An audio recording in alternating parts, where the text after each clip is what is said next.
Hello दोस्तों, start stock market channel में आपका स्वागत है। आज हम बात करेंगे शेयर मार्केट्स के बेसिक्स के बारे में। सबसे पहले हम जानते हैं कि आज की इस वीडियो में हमें क्या-क्या सीखने को मिलेगा। तो सबसे पहले हम जानेंगे कि हमें निवेश की ज़रूरत क्यों है। दूसरा, हम रेगुलेटर्स के बारे में जानेंगे और यह भी जानेंगे कि शेयर मार्केट में कौन लोग हिस्सा लेते हैं, शेयर मार्केट का रेगुलेटर कौन है और उसे रेगुलेट करने की क्यों ज़रूरत है। तीसरा, हम जानेंगे ऐसी एंटिटीज़ के बारे में जो हमें शेयर मार्केट से जुड़ने में मदद करती है। तो चलिए शुरू करते हैं। सबसे पहले हम जानेंगे निवेश के ज़रूरत की। तो हमें निवेश क्यों करना चाहिए, आइए इसे एक कहानी से समझते हैं। मान लीजिए कि आप कहीं पर ही जॉब करते हैं और आप 50,000 रुपये हर महीने कमाते हैं और 30,000 रुपये आपका महीने का खर्च है। तथा यह भी मान लीजिए कि आपके खर्चे हर साल 8% की दर से बढ़ रहे हैं, वो आपकी तनख्वाह हर साल 10% से बढ़ती है।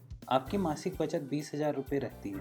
मान लीजिए कि आप 30 साल के हैं और 50 पर रिटायर होना चाहते हैं और आपके पास अपने रिटायरमेंट के लिए पैसा बचाने के लिए 20 साल हैं। चलिए देखते हैं कि अगर हम हर महीने जो बचते हैं उनको कैश या नकद के रूप में अगर हम अपने पास रखें तो वो कितना होगा। इसका कैलकुलेशन करने पर हमें पता लगा कि यह अमाउंट 1,78,00,000 रुपये है। आपकी 20 साल की मेहनत से आप सिर्फ 1,70,00,000 रुपये ही जोड़ पाए और क्योंकि आपके खर्चे फिक्स थे तो आपने रहने का तौर तरीका भी नहीं बदला और शायद आपने अपनी कई ख्वाहिशें जैसे कोई बड़ी गाड़ी, बड़ा घर या अपनी फैमिली के साथ घूमना फिरना या ऐसा कुछ नहीं किया और इन सारी आकांक्षाओं को दबा दिया।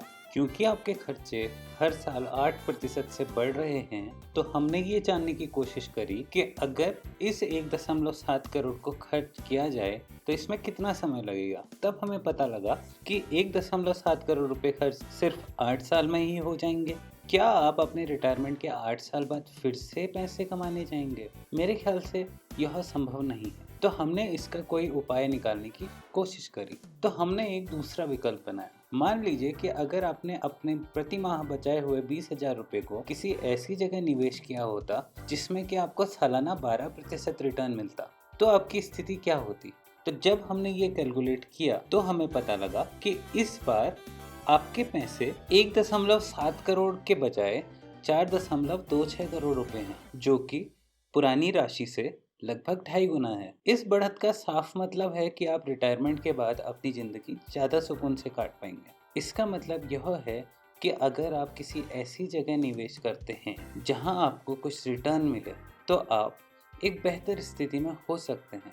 इसलिए निवेश हमें कई चीज़ों से बचाता है, जैसे महंगाई दर से निपटने के लिए, बड़ी पूंजी जोड़ने के लिए, अपने बच्चों के बेहतर भविष्य के लिए या आपकी वित्तीय आकांक्षाओं या ख्वाहिशों को पूरा करने के लिए। अब यह तो हमें पता चल गया कि हमें निवेश क्यों करना चाहिए। आइए अब जानते हैं कि हमें निवेश कहाँ करना चाहिए। रिटर्न और रिस्क के हिसाब से निवेश को अलग अलग कैटेगरी में बांटा जाता है। इन श्रेणियों को अंग्रेजी में एसेट क्लास कहा गया है। अमूमन 4 तरह के एसेट क्लास होते हैं। सबसे पहले फिक्स्ड इनकम इंस्ट्रूमेंट, दूसरा इक्विटी, तीसरा रियल एस्टेट और चौथा कमोडिटी। फिक्स्ड इनकम इंस्ट्रूमेंट वे हैं जैसे आपके बैंक की एफडी, आरडी या कोई सरकारी बॉन्ड या सरकारी कंपनियों के बॉन्ड या कोई कॉरपोरेट बॉन्ड। इस निवेश विकल्प में जो मूलधन होता है वो सुरक्षित रहता है पर आपको रिटर्न ब्याज के तौर पर मिलता है। दूसरा ऑप्शन है इक्विटी। इक्विटी में निवेश का मतलब शेयर बाजार में लिस्ट हुई कंपनियों के शेयर खरीदना या उनमें निवेश करना। इक्विटी में आपकी पूंजी की गारंटी नहीं होती, लेकिन इक्विटी में जो रिटर्न मिलता है वह काफ़ी आकर्षक हो सकता है। भारतीय शेयर बाजार का पिछले 15 साल का रिटर्न 14 से 15 दशमलव हर साल का देखा गया है। तीसरा ऑप्शन है रियल एस्टेट। रियल एस्टेट के तहत आप मकान में, दुकान में या ज़मीन में निवेश करते हैं। इस निवेश से 2 तरह की कमाई हो सकती है, या तो रेंट के रूप में यानी किराए के रूप में, या अगर आपकी ज़मीन या मकान की कीमत में बढ़ोतरी हो जाती है तो उस बढ़ोतरी के रूप में आप रियल एस्टेट में कमाई कर सकते हैं। अगला ऑप्शन है कमोडिटी। सोना या चांदी कमोडिटी निवेश का जाना माना विकल्प है। लोग अक्सर सोना या चांदी में निवेश करते हैं क्योंकि अक्सर देखा गया है कि सोना चांदी की कीमतों में हमेशा बढ़ोतरी ही हुई है। पिछले 20 साल के डेटा से पता लगता है कि पिछले 20 साल में सोना चांदी के निवेश में 8% प्रति साल की दर से रिटर्न मिले हैं। अब हम जानते हैं निवेश से जुड़ी कुछ जरूरी बातें। हमेशा निवेश रिस्क और रिटर्न को देख के किया जाता है। जैसे अगर आपकी उम्र 23 से 25 साल है या आप 20 साल के हैं तो आप ज़्यादा रिस्क लेने में सक्षम हैं क्योंकि आप पर कम जिम्मेदारियां हैं। लेकिन अगर वहीं आप 35 से 40 साल के हैं या अगर आप 50 साल के हैं तो आप कम रिस्क ले सकते हैं क्योंकि आपकी उम्र ज़्यादा है। इसका मतलब आपको कम समय में ज़्यादा अचीव करना है और साथ में अपनी रिस्पॉन्सिबिलिटीज़ को भी ध्यान में रखते हुए निवेश करना है। अगर आप चाहते हैं कि आपके निवेश किया गया मूलधन यानी प्रिंसिपल अमाउंट, इसका मतलब जो आपने पैसा निवेश किया है वो 100% सुरक्षित रहे, तो FD, RD या फिक्स्ड इनकम इंस्ट्रूमेंट में आपका निवेश करना ज़्यादा बेहतर रहेगा। लेकिन अगर आप कम रिस्क लेंगे तो आपको रिटर्न भी कम ही मिलेंगे। तो इसलिए देखा गया है कि आपको अपना निवेश एक बैलेंस तरीके से करना चाहिए और अपने रिस्क लेने की क्षमता के अनुसार निवेश करना चाहिए। अब हम आगे जानते हैं कि शेयर बाजार क्या है और इसमें कौन लोग हिस्सा लेते हैं। अक्सर आप अपने पास की बाजार में कुछ सामान खरीदने के लिए जाते होंगे। जिस तरह आप किसी सामान को खरीदने के लिए अपनी नज़दीकी बाजार में जाते हैं, उसी तरह हम शेयर बाजार में इक्विटी यानी कंपनियों के शेयर खरीदने या बेचने के लिए जाते हैं। इसका मतलब स्टॉक मार्केट इक्विटी खरीदने वाले और बेचने वाले को मिलाता है। इक्विटी का मतलब शेयरों से है, लेकिन यह स्टॉक मार्केट किसी दुकान या इमारत के रूप में नहीं दिखता जैसा कि आपको अपने आसपास की दुकानें दिखती हैं। स्टॉक मार्केट इलेक्ट्रॉनिक रूप में होता है और आप कंप्यूटर के जरिए या मोबाइल के जरिए इस पर जाते हैं और आपका स्टॉक ब्रोकर शेयर मार्केट में आपको शेयर्स खरीदने या बेचने में मदद करता है। स्टॉक ब्रोकर एक रजिस्टर्ड इंटरमीडियरी होता है जिसके बारे में हम आपको आगे बताएंगे। अब हम यह जानते हैं कि शेयर बाजार में कौन लोग हिस्सा लेते हैं। शेयर बाजार में हिस्सा लेने वाले लोगों को अलग अलग कैटेगरीज में बांटा गया है। सबसे पहले आते हैं डोमेस्टिक रिटेल पार्टिसिपेंट या इनको रिटेल इन्वेस्टर भी कहा गया है। यह भारतीय मूल के नागरिक हैं जो भारत में ही रहते हैं, जैसे हम और आप। दूसरी कैटेगरी आती है NRIs। NRIs भारतीय मूल के नागरिक हैं जो विदेशों में बसे हैं। तीसरी कैटेगरी आती है घरेलू संस्थागत निवेशक या डोमेस्टिक इंस्टीट्यूशनल इन्वेस्टर्स। इस कैटेगरी में बड़ी भारतीय कंपनियां आती हैं जैसे भारतीय जीवन बीमा निगम या IRCTC या कोई बड़ी कंपनी। चौथी कैटेगरी है घरेलू एसेट मैनेजमेंट कंपनी। इस वर्ग में म्यूचुअल फंड कंपनियां होती हैं जैसे SBI mutual fund, DSP, BlackRock, axis mutual fund वगैरह। पांचवी कैटेगरी है फॉरेन इंस्टीट्यूशनल इन्वेस्टर्स की। फॉरेन इंस्टीट्यूशनल इन्वेस्टर्स को FIIs भी कहा जाता है। इसमें विदेशी कंपनियां, विदेशी एसेट मैनेजमेंट कंपनियां या हेज फंड्स वगैरह आते हैं। निवेशक चाहे किसी भी कैटेगरी का हो, शेयर बाजार में भाग लेने वाली हर एंटिटी पैसे बनाना चाहती है और जब पैसे की बात आती है तो इंसान के अंदर लालच और डर दोनों बहुत ज्यादा होता है और कोई भी आदमी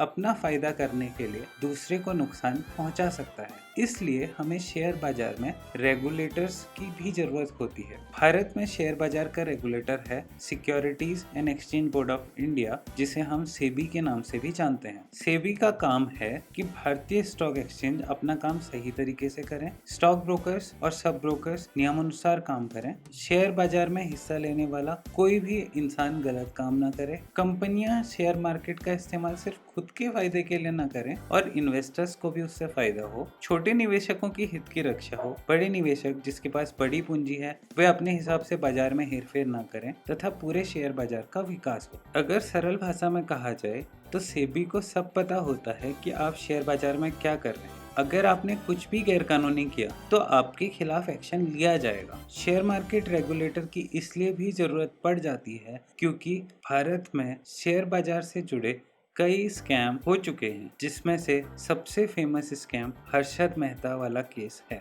अब हम आगे ये जानते हैं कि जब आप एक शेयर खरीदते या बेचते हैं तो इस सब के पीछे कौन कौन सी संस्थाएं काम कर रही होती हैं जो आपके इस सौदे को संभव बनाती हैं।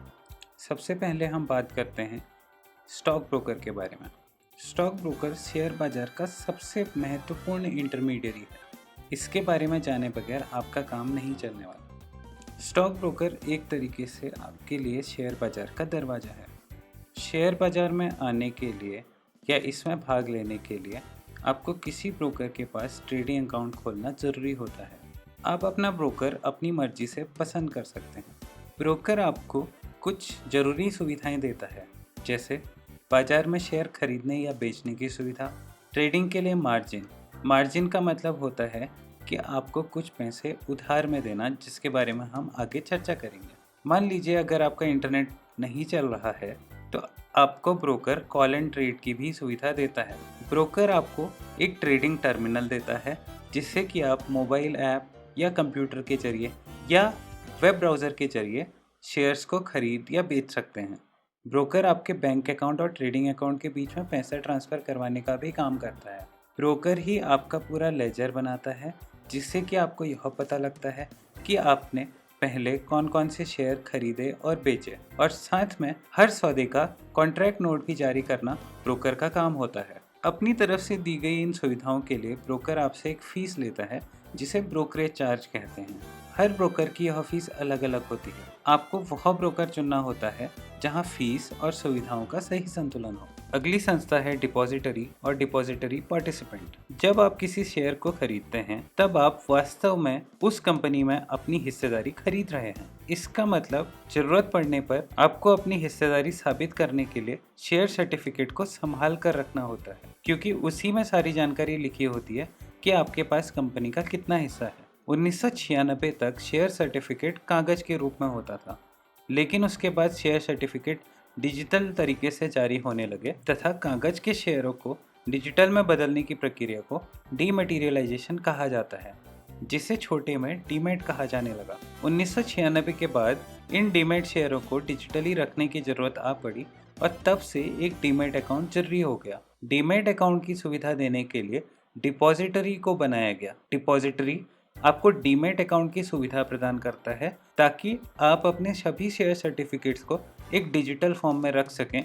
आप डीमैट अकाउंट को एक डिजिटल तिजोरी भी मान सकते हैं। जब आप एक ब्रोकर के साथ ट्रेडिंग अकाउंट खुलवाते हैं तो उसी समय आपका स्टॉक ब्रोकर आपके लिए एक डीमैट अकाउंट भी खुलवा सकता है। अभी देश में सिर्फ 2 ही डिपॉजिटरीज हैं, जिनका नाम है NSDL और CDSL।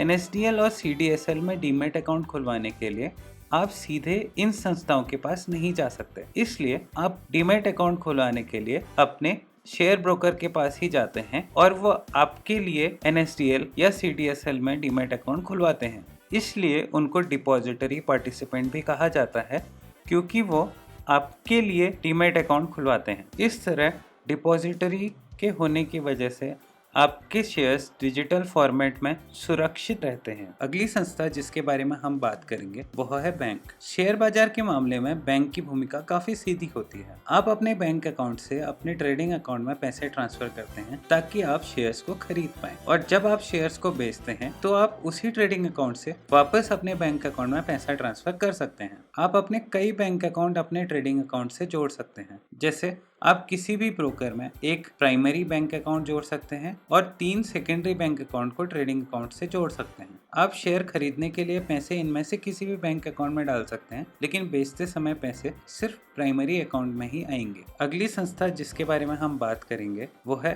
NSCCL और ICCL। NSCCL है national security clearing corporation limited और ICCL है Indian clearing corporation limited. Clearing corporations का काम होता है कि स्टॉक एक्सचेंज पर होने वाले हर सौदे का सेटलमेंट करना। मान लीजिए कि आपने कोई शेयर 300 रुपये पर खरीदा, तो इसका मतलब किसी ने आपको यह शेयर 300 रुपये में बेचा होगा। तो क्लियरिंग कॉरपोरेशन का काम होता है कि खरीदार और बेचने वाले की पहचान करके उनके अकाउंट में पैसे और शेयर का हिसाब किताब जोड़ना और ये पक्का करना कि सौदा पूरा हो और उसमें कोई भी पार्टी अपने सौदे से पीछे ना हट जाए। किसी भी निवेशक के लिए क्लियरिंग कॉरपोरेशन के बारे में विस्तार से जानना बहुत ज़्यादा जरूरी नहीं है, क्योंकि यह आपके हर सौदे के साथ पीछे पीछे काम कर रहा होता है और इससे आपका कभी भी सीधे काम नहीं पड़ने वाला। तो दोस्तों, आज की वीडियो में हमने सीखा कि हमें निवेश की क्यों ज़रूरत है और हमें कहाँ निवेश करना चाहिए। साथ में हमने जाना कि शेयर बाजार में कौन कौन से लोग भाग लेते हैं और शेयर बाजार को रेगुलेट करने की ज़रूरत क्यों होती है। उसके बाद हमने जाना कि शेयर बाजार में किसी भी सौदे को पूरा करने के पीछे किन किन संस्थाओं का हाथ होता है और उन संस्थाओं का क्या काम है। अगली वीडियो में हम जानेंगे कि शेयर बाजार क्या है, वह कैसे काम करता है और शेयर बाजार में ट्रेडिंग कैसे करी जाती है। साथ में हम यह भी जानेंगे कि शेयर बाजार में कंपनियां कैसे लिस्ट होती हैं। आशा करता हूं कि आज की वीडियो आपको पसंद आई होगी। अगर आपको वीडियो पसंद आई तो इस वीडियो को लाइक करना और हमारे चैनल को सब्सक्राइब करके बेल आइकन दबाना न भूलें और साथ में हमें कमेंट बॉक्स में आपके सुझावों का इंतजार रहेगा। अगर आप हिंदी में शेयर मार्केट से जुड़ी सारी जानकारी जानना चाहते हैं तो आप start stock market Hindi app को भी प्ले स्टोर से डाउनलोड कर सकते हैं, जिसका लिंक वीडियो के डिस्क्रिप्शन में मिल जाएगा। धन्यवाद।